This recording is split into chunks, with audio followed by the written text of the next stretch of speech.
Olá, tudo bem? Aqui é o Éder Carneiro. Obrigado por mais essa presença nesse dia. Hoje é quinta-feira, que pelo menos é o dia que eu apresentei essa aula, quinta-feira, dia 5 de março. Eu estou muito feliz com essa semana, com a quantidade de engajamento que a gente tem nessa página. A gente tem com praticamente 300 e poucos comentários aí. Isso me deixa realmente muito satisfeito. Quero agradecer a sua presença e a sua participação. Bom, hoje a gente vai falar sobre o poder da concorrência, como lidar com essa concorrência. Aliás, o que é essa concorrência que às vezes deixa alguns de nós dentistas um pouquinho preocupados. Eu confesso que quando eu iniciei as minhas atividades como dentista, eu já fiquei preocupado com aquele consultório que abriu perto de mim, com a clínica que chegou na cidade que não tinha aquela franquia que chegou, mas isso passou, isso faz parte do meu passado e hoje eu quero compartilhar um pouco dessa experiência e dizer como que você também pode lidar de forma saudável e inteligente com a sua concorrência. Sua concorrência não necessariamente ela é sua inimiga, tá? Muitas vezes ela pode até te ajudar, isso já aconteceu comigo. Vamos apresentar para vocês aqui uma pequena imagem, eu quero que você veja essa imagem de uma clínica. A gente está vendo aí a imagem de 3 clínicas, na verdade, clínica 1, 2 e 3. Essas 3 clínicas são clínicas que existem aí num lugar hipotético, aí, um mercado hipotético que a gente criou.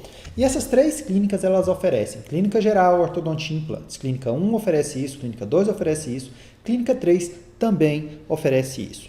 A grande questão é o que o meu cliente vai pensar quando ele vê clínica 1, 2 e 3. Qual é a diferença dessas clínicas para o meu cliente? Isso aí é fundamental, porque quando eu que sou dentista, eu falo assim, bom, a clínica do colega dentista ali da esquina, totalmente diferente da minha, é diferente, ele trabalha de outro jeito, o negócio dele é outro, mas o meu cliente sabe disso? Essa é a grande pergunta que eu quero te fazer. O seu cliente sabe como que é exatamente o seu serviço? Por que ele deve continuar a ser seu cliente e não procurar um outro dentista? E assim, existem inúmeros fatores que vão dizer isso. Por exemplo, eu posso ter clientes que vêm tratar comigo porque o meu preço é mais barato. E não há nada de errado nisso, desde que seja algo que eu realmente trabalhe. Meu mercado é o mercado de preço, meu negócio é oferecer o preço baixo e meu cliente vem em mim porque o meu preço é baixo. No serviço não tem lá nenhuma frescura, não tem nenhum atendimento especial, eu uso o mínimo possível de recursos tecnológicos que eu posso utilizar para não subir o preço do meu trabalho, eu uso a resina da qualidade B, eu uso o adesivo da qualidade B, meus instrumentais também são mais baratos, e desde que essa seja a minha proposta de valor e eu consiga lidar muito bem com isso, eu não vou ter problemas, eu vou ter clientela. É claro que se chegar outro com uma proposta de preço melhor que a minha, provavelmente ele vai levar grande parte dessa minha clientela, porque ela é fiel a mim ao preço, não é a mim como prestador de serviço. Então essa é a grande diferença. Agora, quando eu passo a bola para o cliente de uma forma um pouco mais genérica e não especificamente falando de preço, quais são aqueles diferenciais que você tem que fazem com que o seu cliente vá em você e não no outro colega? Esses diferenciais existem. E muitas vezes você, talvez como dentista, não sabe explicar. Talvez você olhe e fale, poxa, mas o que eu tenho de diferente do outro colega? Mas tem. Pergunta para o seu cliente por que ele vem em você. A melhor forma de você saber quais são os seus diferenciais. Pergunta para o seu cliente. Aquele que é seu cliente fala assim, Dona Maria, seu José, por que a senhora vem aqui e não na concorrência? Pergunta para uns 4, 5 clientes seus, você vai ver que a resposta vai ser muito parecida. Estes são os atributos que você tem e fazem com que você tenha clientes. Pode ser preço? Pode ser preço. Pode ser o jeito de atender? Pode ser o jeito de atender. Pode ser que o jeito que você fala é um jeito que envolve muito bem as pessoas. Pode ser que seja a sua delicadeza na hora do atendimento clínico que faz com que as pessoas fiquem seguras com você. Pode ser que no jeito de falar você consegue realmente passar muita segurança para o seu cliente e ele olha e fala, poxa, eu vou fazer aqui. Existem fatores que fazem com que seus clientes estão com você e eu preciso que você saiba identificar esses fatores. A partir do momento que você sabe identificar esses fatores, ou seja, olha, eu tenho 4 características que são minhas. Essas 4 características aqui são a que os meus clientes falaram que são minhas e, portanto, eles vêm aqui por causa disso. Agora, eu preciso lançar a mão do marketing. Eu preciso utilizar o marketing para fazer com que essas qualidades que eu já tenho, elas são minhas, eu não estou inventando qualidade, eu tenho que ter autenticidade nessas informações. Agora eu vou usar o marketing para fazer com que mais pessoas saibam que eu sou daquele jeito, saibam que aquelas são as minhas características. E se aquela pessoa que recebeu a tua mensagem olhar e falar, bom, eu gosto dessas características lá, sei lá, o Dr. Éder tem, eu gosto das características do Dr. Éder, eu ainda não sou cliente dele, mas ele está me prometendo me atender com qualidade, com pontualidade e me dar um tratamento com bastante segurança, ele está me prometendo isso. E é isso que eu quero, então eu vou lá no Dr. Éder. Assim que você vai conseguir se diferenciar da concorrência.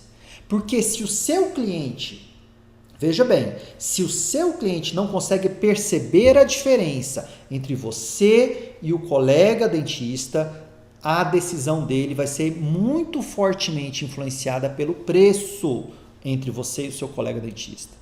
Então é muito comum colegas pensarem que, não, o mercado está difícil, eu tenho que abaixar o preço.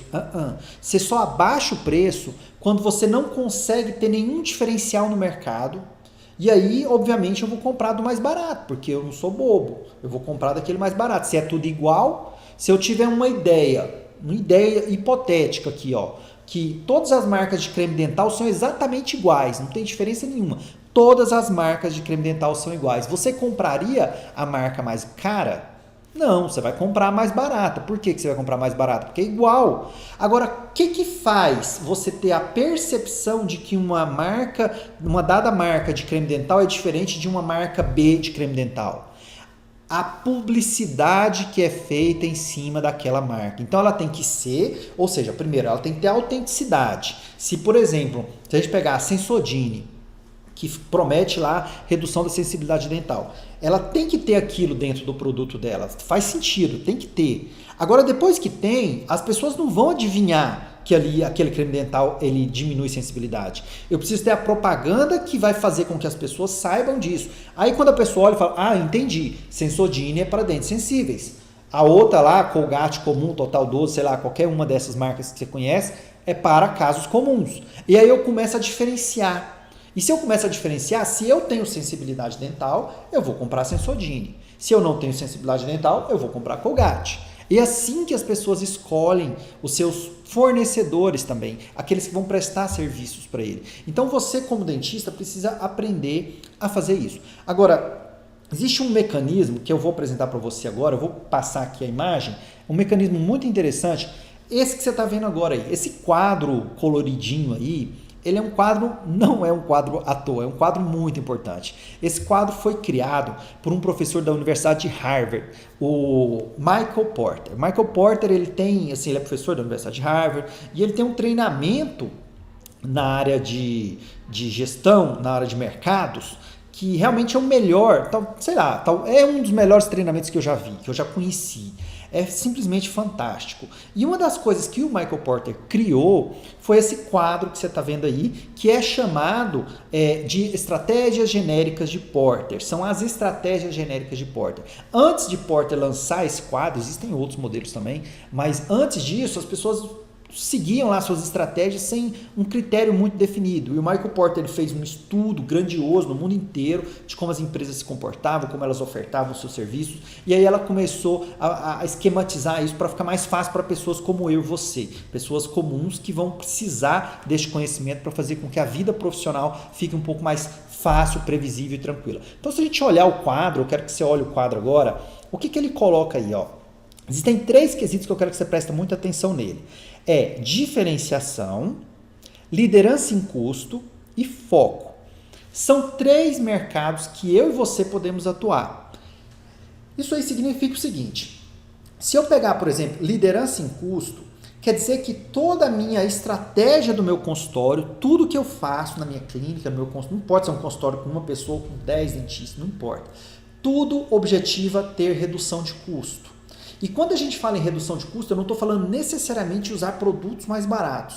Pode ser também usar produtos mais baratos. Pode ser uma métrica, por exemplo, usada por clínicas populares. Cara, tem que ser o mais barato possível. Isso é redução de custo. Mas pode ser também implementando tecnologia. Eu posso implementar uma tecnologia que me acelera, sei lá, 40% o tempo de produção de uma determinada restauração e isso faz com que o meu custo reduza. Mas a estratégia da clínica que eu quero que você preste atenção. Se a estratégia da clínica está voltada para a redução de custo, quer dizer que toda a minha estrutura vai ser para isso e eu preciso comunicar isso para o mercado externo. Eu preciso comunicar para o mercado externo que a minha empresa é a empresa que tem o menor custo. Isso quer dizer que eu vou atrair pessoas certas e o meu cliente não vai ficar com dúvida se eu sou igual ao meu concorrente da esquina. Ele vai falar claramente para ele, não, ali é onde eu tenho o menor custo.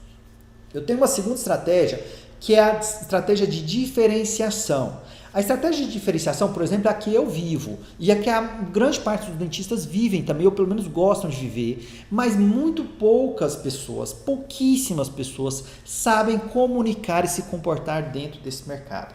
É um mercado, por exemplo, onde você quer oferecer serviços diferenciados para o seu cliente. Por exemplo, o implante, a forma como eu ofereço o implante não é igual ao mercado comum. Eu tenho uma forma completamente nossa, da nossa clínica aqui, de ofertar o implante. Desde a forma como a gente atende o primeiro cliente, desde a forma como que a gente faz a solicitação dos exames, que a gente planeja, que a gente executa o caso e como a gente dá o suporte depois que o tratamento termina. Ou seja, aquilo ali, dificilmente eu consigo entregar para você e falar, faz assim que vai dar certo para você. Talvez não dê, porque a forma como nós, através das nossas habilidades aqui, da nossa clínica, da nossa equipe, através das habilidades que a gente treinou ao longo dos anos e consegue hoje ofertar para o mercado. Ou seja, a gente oferece um tratamento diferenciado. Estou usando exclusivamente o caso do implante. E existe a terceira estratégia genérica de Porter, que é a estratégia do foco. E aí você não pode confundir foco com diferenciação. Foco é quando eu gosto de usar muito esse termo. Foco é a arte da desescolha, é aquilo que eu não quero. Eu tiro aquilo que eu não quero e aí só sobra, aquilo que sobra é o meu foco. É igual focar uma câmera digital para tirar uma fotografia odontológica. Você desescolhe não ver coisas que você não quer mostrar e foca. E quanto melhor é o seu foco, mais detalhe você vê daquela coisa que você quer realmente ter a imagem, menos você vê ao redor, você distorce ao redor. Então a estratégia de foco é quando eu decido atingir um público muito específico. Por exemplo, eu posso criar uma estratégia de foco para trabalhar só com gestantes. Isso funciona muito bem. Só que aí toda a minha estrutura vai ter que ser voltada para gestante. Eu vou ter que ter as cadeiras adequadas, eu vou ter que ter os anestésicos adequados, eu vou ter que ter a formação técnica adequada.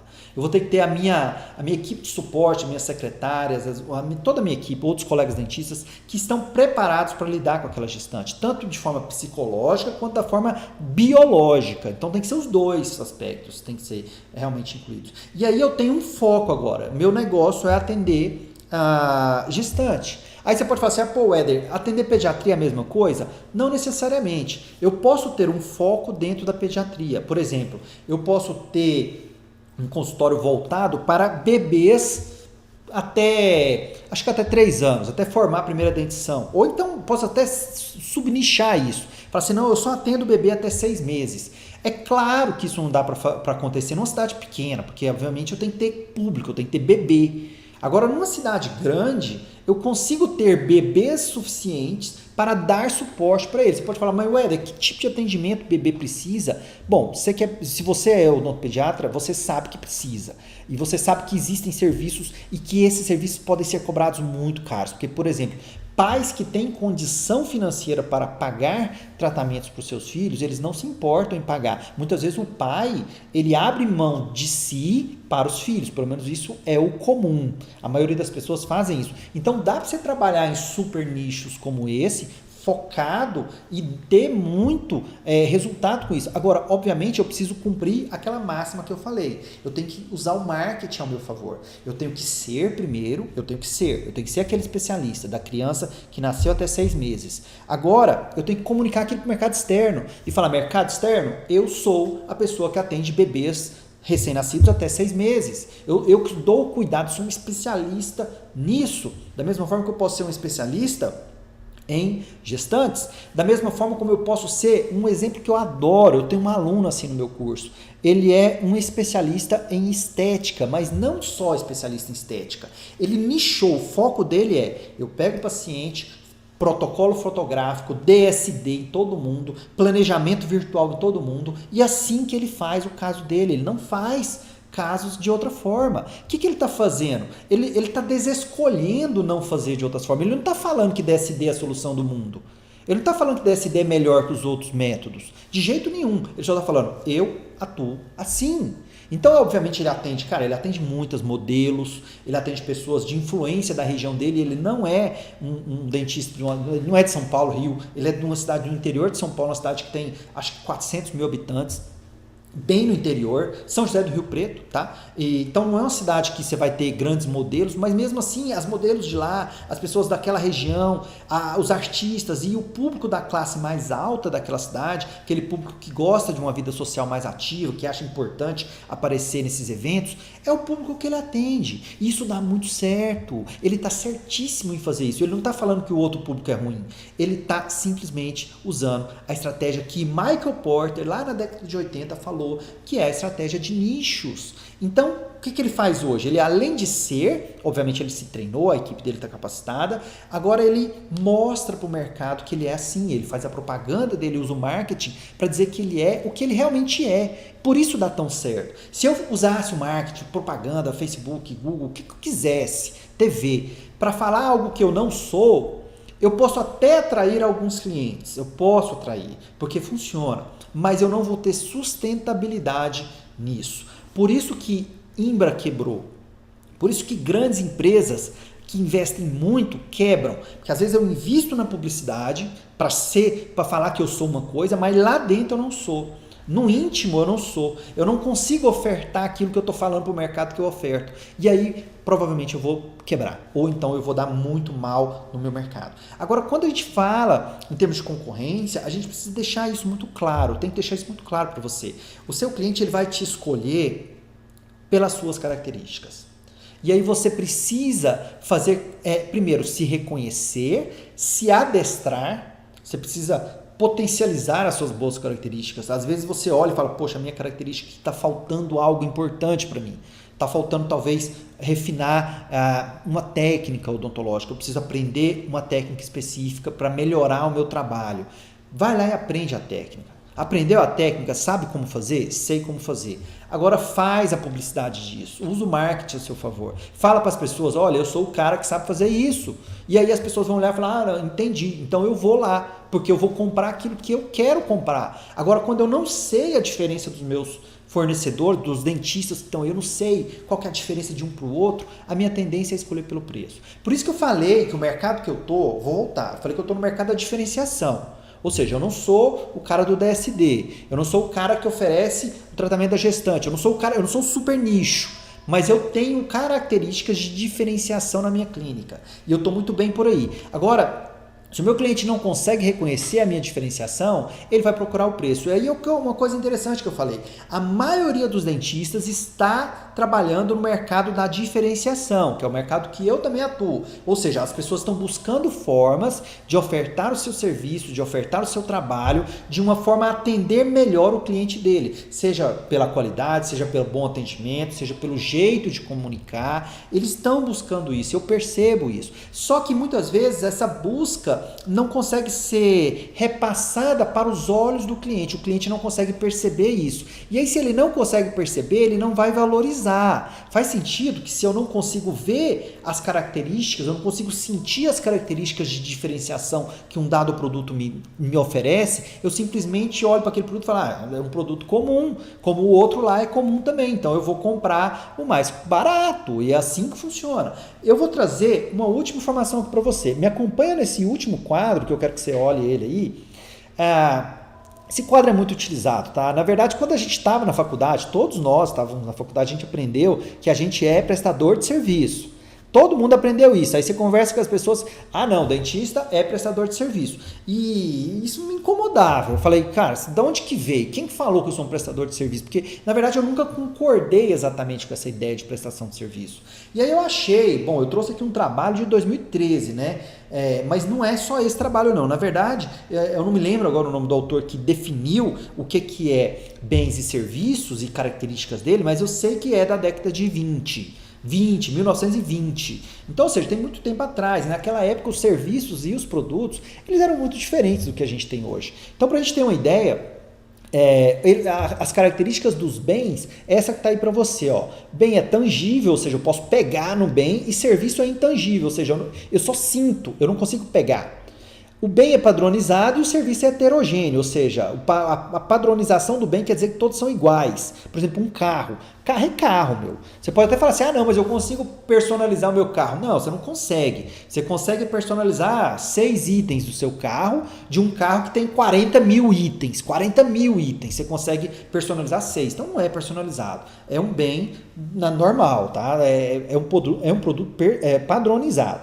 E tem essa questão da produção separada do consumo, ou seja, eu produzo o bem lá na fábrica e aí depois, e na prestação de serviço não, a produção é dada e o consumo é simultâneo, é no mesmo ato. Agora, se você olhar isso, faz sentido eu falar que a odontologia é uma prestação de serviço, porque a maioria das coisas batem, mas não bate tudo.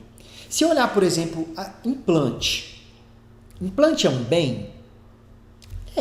Dente, dentadura, é um bem. Faceta de porcelana é um objeto. Eu fabrico ele longe, eu não fabrico ele na boca do cliente. Fabrico ele longe. Mas tem partes que eu fabrico na boca. Então, o que acontece na odontologia é que a odontologia, ela é dual. Eu uso esse termo, ela é dual, para ficar mais fácil para a gente. Ela mescla aspectos de bens e aspectos de serviços. Ou seja, o produto que eu vendo, ele ajuda a somar a prestação de serviço que está acumulada ali. E isso faz muita diferença. Por exemplo, se a gente pegar ortodontia, aparelho ortodôntico, a prestação do serviço ortodôntico, que é o seu acompanhamento, as ativações, a colagem, isso é uma prestação de serviço típica. Agora, e o produto aparelho ortodôntico? Por exemplo, o Damon é igual ao Morelli? Você sabe que não é, tem características diferentes. Eu não estou nem falando que um é melhor que o outro. Estou falando que tem características diferentes. Então, existe uma coisa em odontologia que é esse comportamento de o bem e o serviço caminharem juntos. E isso é muito importante quando eu crio as minhas características que eu quero que o meu público saiba. Então, por exemplo, se eu quero ser o dentista que faz os implantes com qualidade, óbvio que eu tenho que ter uma prestação de serviço que entregue qualidade, mas eu tenho que ter produtos que também entreguem qualidade. Eu tenho que ter meu software que entrega qualidade. Eu tenho que ter radiografias, exames de imagem que entreguem qualidade. Eu tenho que usar um implante que entrega qualidade. Eu tenho que ter uma porcelana que entrega qualidade. Eu tenho que ter um protético que entrega qualidade. Porque se eu quebro essa sequência básica de sustentação, eu não consigo entregar aquilo que o meu cliente esperava. Porque eu falei na propaganda, eu falei no meu marketing que eu era o cara da qualidade. Mas de repente eu só dou atenção para o meu aspecto técnico da odontologia, mas eu não dou atenção para aquilo que subsidia a minha prestação de serviço. O meu implante, a minha marca do meu implante, o design do meu implante, como que ele se comporta na boca em termos de conforto, de limpeza, de higiene, de estabilidade ao longo prazo. Tudo isso é importante. Eu posso dizer a mesma coisa para orto, eu posso dizer a mesma coisa para clínica geral, para estética. Eu preciso fazer com que as minhas características elas sejam também reproduzidas em tudo aquilo que faz com que efetivamente eu entregue para o meu cliente final as características que eu quero entregar. Então, quando eu falo para uma pessoa, olha, eu tenho qualidade, eu preciso ter a qualidade técnica, e eu preciso ter a qualidade que suporta a minha técnica. Senão eu vou entregar errado para o cliente. Senão eu vou fazer o que muitas marcas já fizeram e não deu certo. Então, eu acho que ficou bem claro para você esse impacto da concorrência. Eu quero que você entenda que o concorrente não é o seu colega dentista. O concorrente muitas vezes é você não saber mostrar para o mercado que vocês são pessoas trabalhando em mercados semelhantes, mas de formas diferentes, e por isso o cliente precisa escolher você ou vai escolher você pelas suas características. Seja essa característica preço baixo, seja essa característica diferenciação que eu falei para você, que é, por exemplo, a que eu vivo e que a maioria de nós vivemos, ou seja o nicho, que é o foco, aquele cara ultra especializado. Eu só faço aquilo e aquilo eu faço muito bem. É o caso do DSD, eu só faço. Não é todo mundo que faz DSD, mas imagina que você só faz DSD. Todos os seus casos, 100% dos seus casos. Você é um cara de foco. Você oferece um trabalho totalmente diferenciado. Imagina que você só atende bebês de 0 a 6 anos. Você só atende gestante. Você só atende idosos. Odontogeriatria é um mercado de foco. Ele não é um mercado de diferenciação. É um mercado de foco. Então veja assim, a especialização não quer dizer, ela não te leva necessariamente para o foco. A especialização pode te deixar no mercado de custo baixo. Eu posso fazer implantodontia, sou um especialista em implantodontia, mas minha ideia é trabalhar custo baixo. Então eu vou usar o implante mais barato da promoção, compra 100, leva 200, eu vou usar esse, porque eu sou o cara do custo baixo. Agora eu posso fazer implantodontia e ser o cara da diferenciação. Olha, eu vou atender o meu cliente com um planejamento assim, assim, assado, o método aqui é esse e por isso eu faço diferente das pessoas. Eu faço tais exames, eu ligo para o meu cliente, eu agendo ele sempre no mesmo horário, eu sempre tenho uma característica que faz com que eu tenha diferenciação. Isso é o mercado de diferenciação. E a terceira opção é, eu sou implantodontista, mas meu negócio aqui é só Straumann. Eu só trabalho com Straumann, meu componente é suíço, meu material é só isso e eu só trabalho do jeito que eu quero trabalhar e ponto final. E esse é um mercado de nicho e também tem espaço. Eu conheço profissionais que trabalham exclusivamente com Straumann, são pessoas comuns, e é isso que eu quero deixar claro para você. Às vezes a gente olha o dentista e fala, não, ele deve ter alguma coisa especial, ou então, não, ele faz alguma coisa errada. São as duas tendências que a gente tem quando a gente vê profissionais se dando bem no mercado, e eu quero te dizer que isso não procede. As pessoas são pessoas normais, eu posso te dizer porque eu convivo com essas pessoas, eu converso com elas, a gente sai, conversa em vários lugares, no Brasil inteiro, no Brasil inteiro não vou exagerar, mas em vários lugares que eu vou no Brasil, em vários congressos que eu vou, converso com pessoas de sucesso, e a gente olha, são pessoas comuns. São pessoas normais, elas, gostam de jogar futebol, gostam de comer carne, gostam de tomar cerveja, gostam de sair, têm religião. São pessoas normais, que têm problemas normais. E qual que é a diferença? Por que ela tem, muitas vezes, um resultado dentro da vida profissional melhor? Porque ela está melhor direcionada. Ela está sabendo o caminho que ela está trilhando. E isso faz toda a diferença, porque o que eu te falei aqui? Quando você sabe onde você está trilhando, você tem a capacidade de mostrar isso para o mercado. Você tem a capacidade de mostrar isso para o mercado, o cliente vai olhar você e falar, não, entendi, Dr. Éder é o cara que oferece tal serviço, então por isso eu vou lá, e isso vai te trazer retorno financeiro, ok? Amanhã a gente vai falar de um tema muito legal, é um tema que é minha paixão, que é como você consegue crescimento profissional e tempo livre ao mesmo tempo. Isso é uma coisa fantástica, porque muitos de nós, a gente trabalha e chega num momento que a gente está esgotado, a gente não consegue mais trabalhar. Mas eu quero te dizer que tem como você ultrapassar essa barreira, delegando funções e montando uma equipe certa para te auxiliar. E aí você vai conseguindo um crescimento profissional cada vez melhor e mesmo assim manter lá a tua qualidade de vida, fazer tuas viagens, brincar com seus filhos, fazer as coisas que você gosta. Isso aí é muito legal. Aí eu quero te deixar um último pedido. Se você está gostando das nossas aulas, por favor, me diga aqui embaixo. O que está sendo bom para você? Porque isso faz diferença, porque é o meu feedback, é aquilo que eu vou utilizar para saber como que eu vou entregar mais materiais. E então eu preciso do seu envolvimento. Se você está com alguma dúvida, também deixa aqui embaixo, que isso também é muito importante. Então eu te vejo amanhã, sexta-feira. Lembrando que essas aulas, todas elas sairão do ar domingo, dia 8. Passou do dia 8, dia 9 de manhã, não tem mais, eu não vou deixar isso no YouTube, eu não vou deixar isso em lugar nenhum, ok? Então aproveite esse tempo, aproveite o final de semana, que eu vou ficar disponível até domingo. Grande abraço e amanhã tem mais uma aula. Fica com Deus.